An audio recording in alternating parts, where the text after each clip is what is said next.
Whether you're building a cabinet for your living room or something bigger for your garden, using metal fixings like brackets and bolts can be a really quick and easy way of making some fairly strong joinery. But after building like this for years myself, I realised I wasn't really learning anything about how wood works and what actually makes joints fail.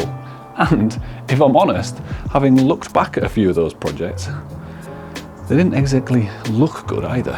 So for my next project, I want to build in a way that I'll actually get stronger over time, that'll work just as well for indoor furniture and outside projects, and doesn't use any metal fixings at all. But the best part is, it looks bloody lovely. Let me show you how. When I built this deck in the garden in the summer, I knew I wanted to finish it off with a wooden pergola. But when I looked for kits, the only ones I could find were either super traditional, massive oak beam frames, or pretty janky, cheap kits that used screws and brackets to hold together really rubbish timber. But I really wanted to do something different. A more modern pergola built with wood that I can easily get hold of and use it as a chance to really push and develop my skills. And so to make sure my pergola lasts as long as I want it to and in the condition I want it to, I'm using 3 different joints that have been used by generations of woodworkers to solve 3 very different problems. Starting with just how exactly do I attach 2 beams to this one post? This is a pretty common problem, not just in pergolas, but also things like the legs of beds, coffee tables.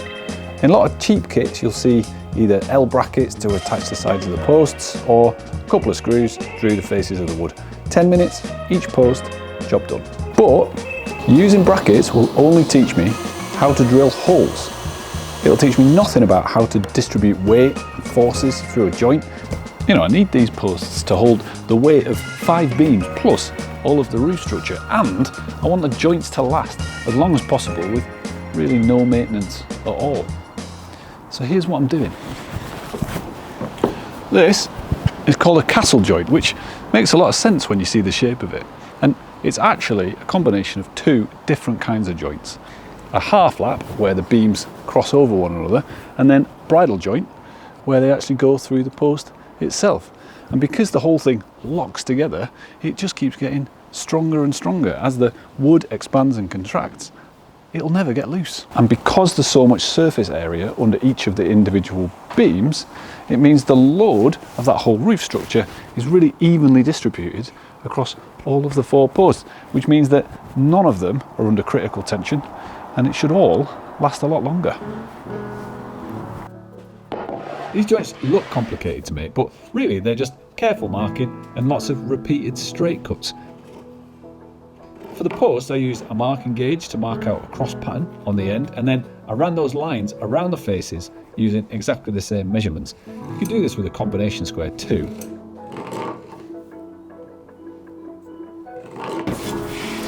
Now, the thing to remember about working with this kind of wood is it's definitely not going to be straight. And so the trick is to make sure your joinery is at least slightly on the tight side.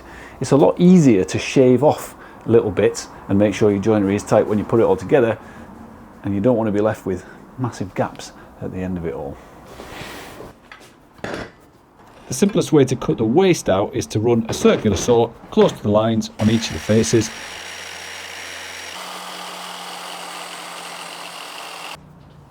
And then you'll have to finish off the cuts with a handsaw because the circular saw won't go all the way through.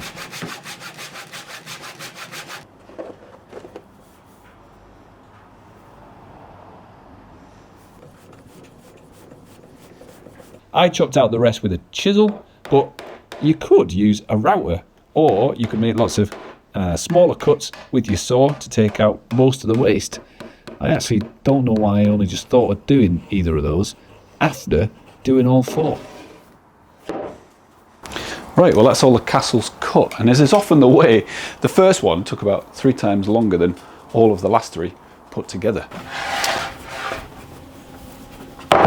Right, it's time to move on to the beams. So, there's 2 things to remember when marking up half laps.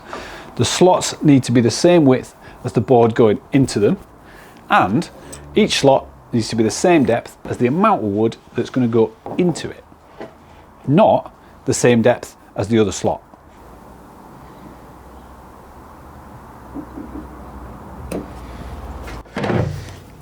It's time to cut all of this joinery, and to try and make it as consistent as possible, I'm going to clamp it together and cut both halves of each halving joint together so that they are a consistent depth.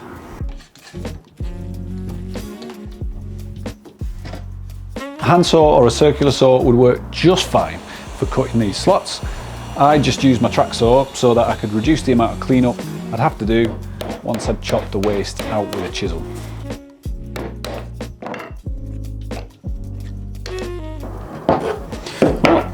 Well, that first one is a little bit loose, and it was definitely more of a faff than I expected, but now that I'm in the groove, I reckon the rest of them should be a lot faster. It's only 7 more to go.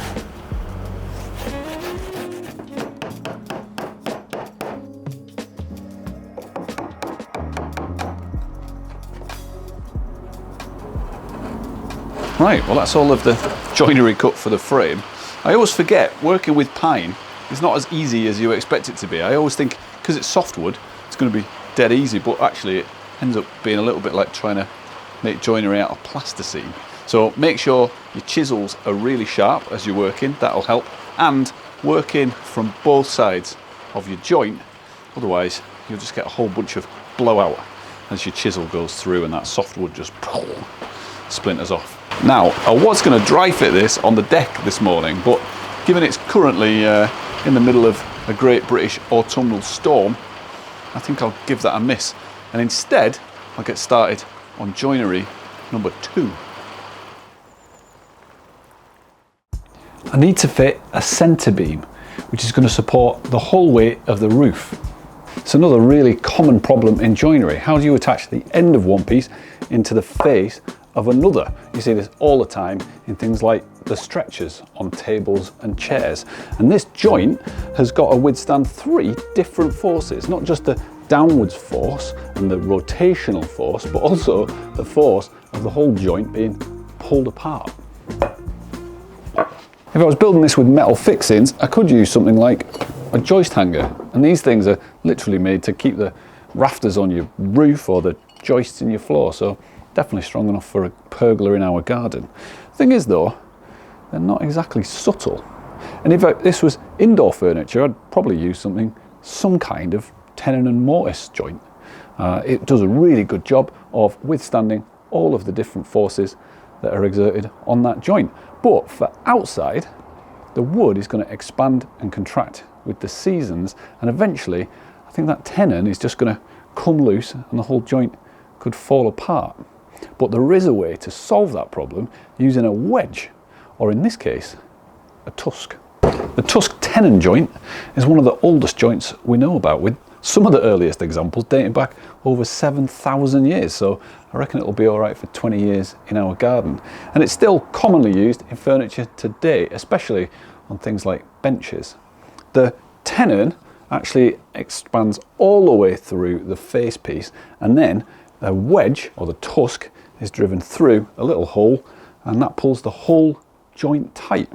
It's a lot nicer as well than looking at just the face of a bolt, although this one's a bit skewy. We'll have to clean that up when we do the proper ones. And there's a lot more clever stuff going on behind the joint as well.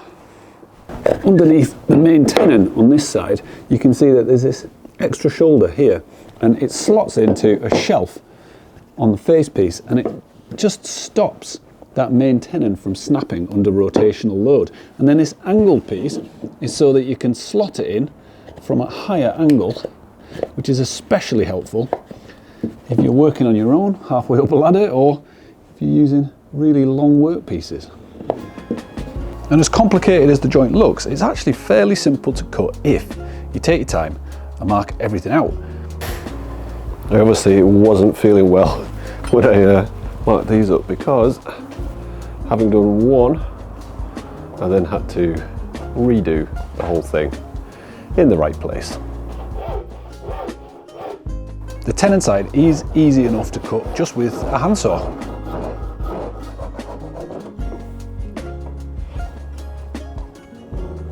cutting the recesses is a little bit more complicated, and I'm definitely glad I made a practice piece. For the main mortise, you can hog out most of that waste with a drill, and then you clean up the edges with a sharp chisel. Make sure you work through from both faces, otherwise you will end up with a big mess on one side. For that shelf, I chopped these out with a chisel, just working slowly in small layers, eventually down to the line. I suppose actually you could use a router, or if you've got a really good depth stop on your drill, you could use that to get most of the waste out again. For the angled recess, I found the easiest way was to use a saw to make the angle cut and then smooth everything out with a chisel. It is time consuming, but this joint is definitely worth it. Well, there's really only one thing for it. Time to dry fit and see how these joints have really gone.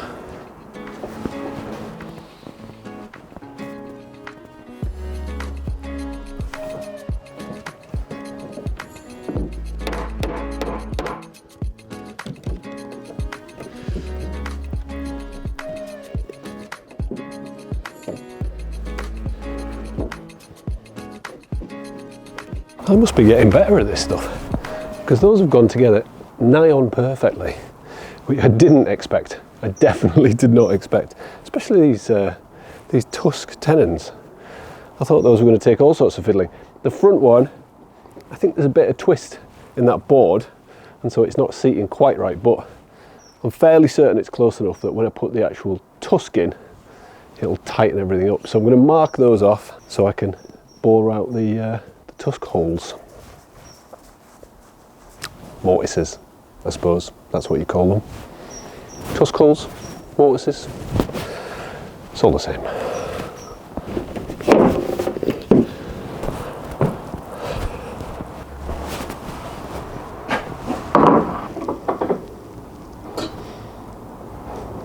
I found the reason why this front tenon didn't fit properly. Come and see. Miles off that line. Absolutely miles. I can fix that, that's easy enough.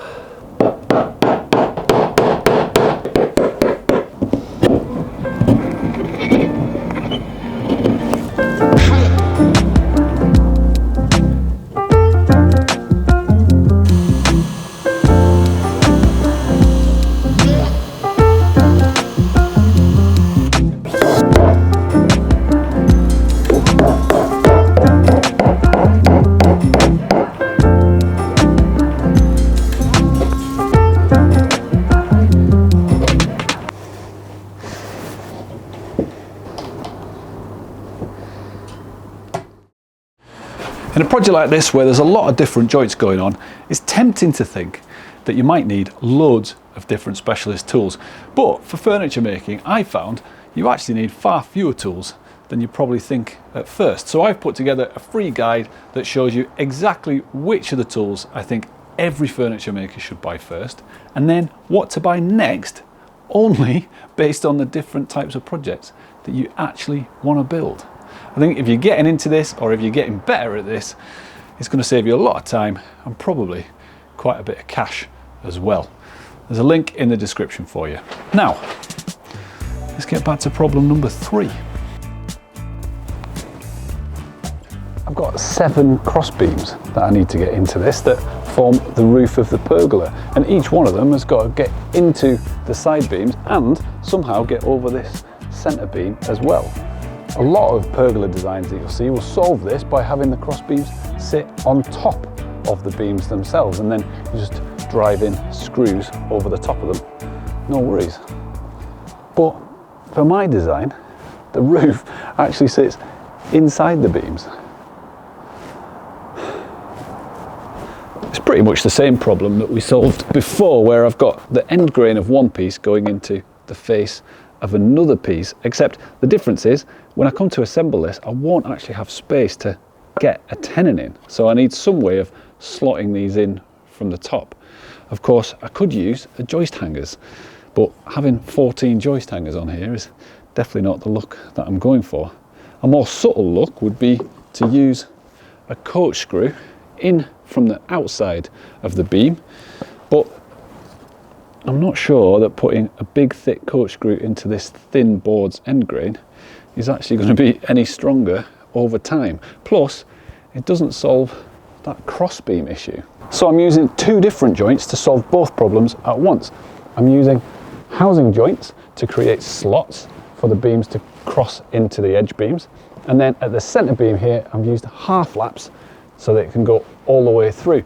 Both of these joints are super versatile and they've got so much carryover and transfer into all sorts of furniture making. Recesses, dados, rabbits, they're all just housing joints. They're all basically the same thing but used in different ways. So getting to know how to use them right now and how to cut them well now will put me in good stead for future projects as well. And because I want these cross beams to look like they're kind of going directly through, almost melting into this main beam, I'm actually going to use housed halving joints where they cross over, because why not make life harder than it needs to be? It's going to look bloody good though. I'm going to start by marking up all the joinery on the centre beam, and then once I know that that's done and sorted, I can use this as a story stick for my side beams.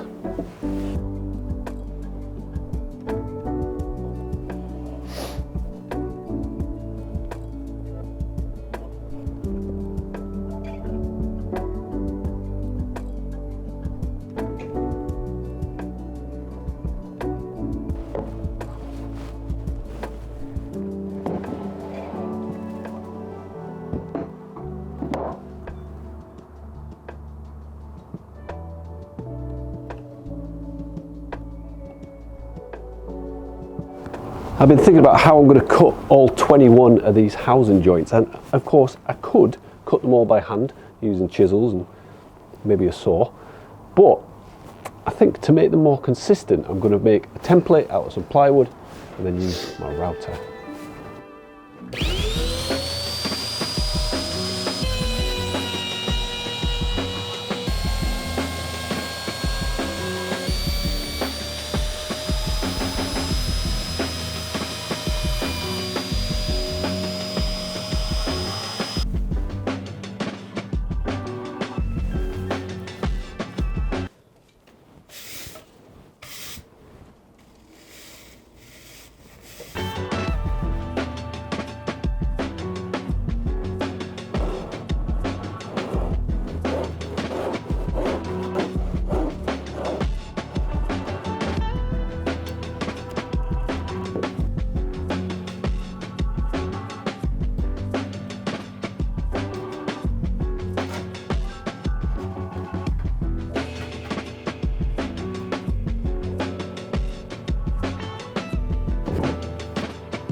Right, let's go see if these actually fit in the half laps, and if they do, then that means all of the joinery is cut for this project and we can put it all together.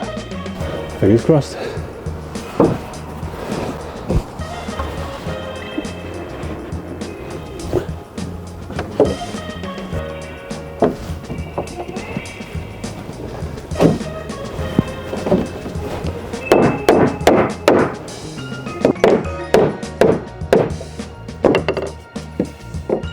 That's looking pretty good.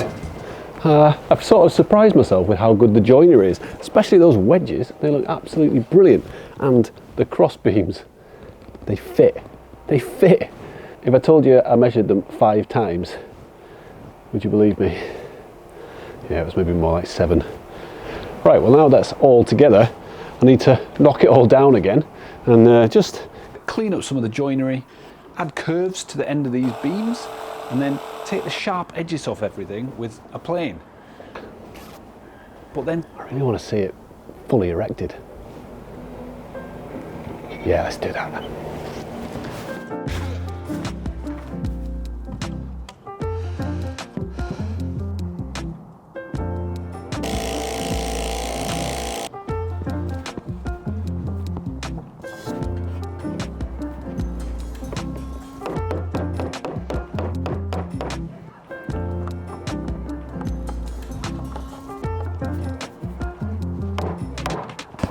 Now comes the hard one.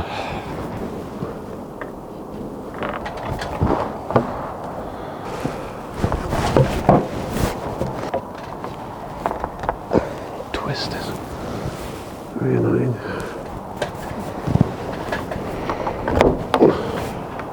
This needs to go in before the sides. I should know that by now.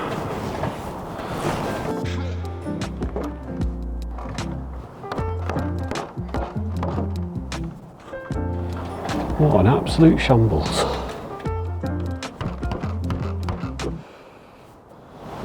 But we're in.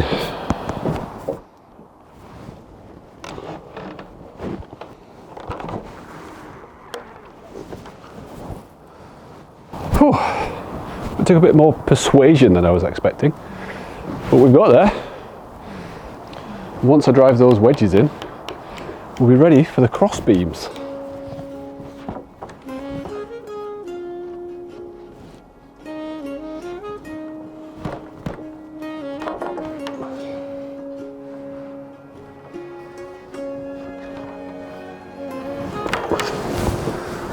Oh man, well that was a lot more of a mission than I expected it to be, but it's looking fantastic. About halfway through this build, I will admit, it was taking a while. I didn't have a lot of time. I was feeling ill for a couple of weeks, and I kind of thought, do you know what? I can see why people use brackets. They're so fast. But I'm glad that I persevered. This wedge just looks so good.